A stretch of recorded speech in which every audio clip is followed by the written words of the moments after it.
सत्व अध्ययन योग इसी पुरुष के लिए संभव नहीं है जो अधिक खाने वाले है या बिल्कुल ना खाने वाले है, तथा जो अधिक सोने वाले है, सदा जागने वाले है। दुख से मुक्त दिलाने वाले यह योग तो नहीं सिद्धि होते हैं जो आवश्यकता अनुसार आहार विहार करने वाले कर्मों में तथा योग सोने और जागने वाले होते हैं। जब पूर्ण रूप से अपने वश में किए हुए साधक का चित्त आत्मा में स्थित हो जाते हैं, तब से मुक्त होने वाले साधक योगी युक्त कहते हैं।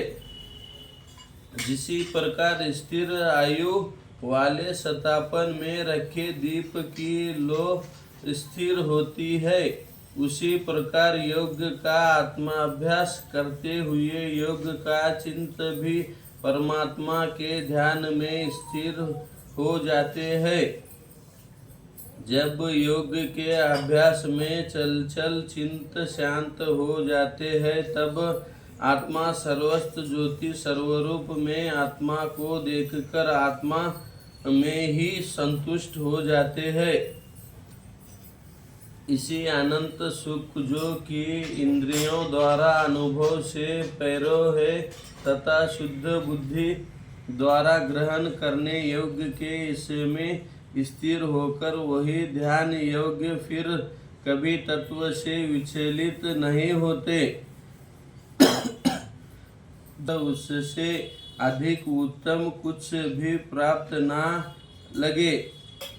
उसी स्थिति में होने पर वही बड़े भारी दुख से भी विचलित नहीं होते।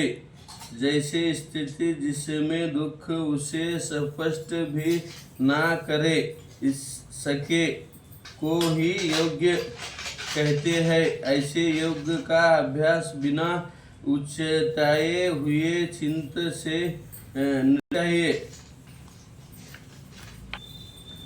संकल्प से उत्पन्न होने वाले सभी मनोकामनाओं का पूरी तरह त्याग करके और मन को द्वारा इंद्रियों को सभी ओर से हटकर धर्म से बुद्धि के द्वारा शासत से धीरे धीरे ध्यान हटा कर और मन को परमात्मा के रूप में स्थिति करके फिर कुछ भी ना सोचे। जहाँ यहाँ चलकर और स्थिति मन विचार करते हुए वही से इसे हटाकर परमात्मा में ही लगना है।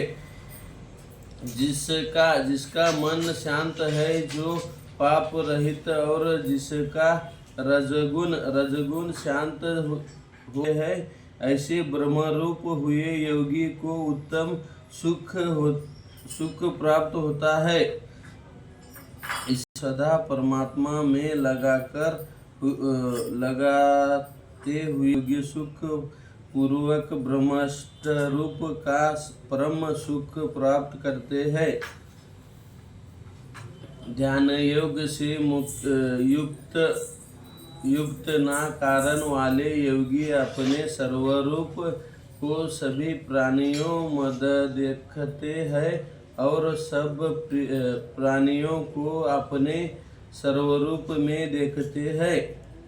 जो मुझे सब में दिखता हूँ और उसमें मुझे देखते हैं, उसके लिए मैं कभी आवश्यक नहीं होता और वही मेरे लिए कभी आवश्यक नहीं होते।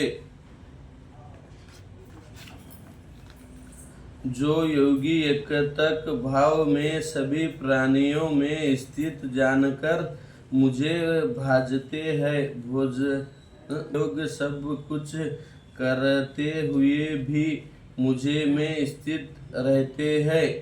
हे अर्जुन, जो पुरुष सभी के सुखों का अथवा सुख को एक दृष्टि से देखता है, मनों के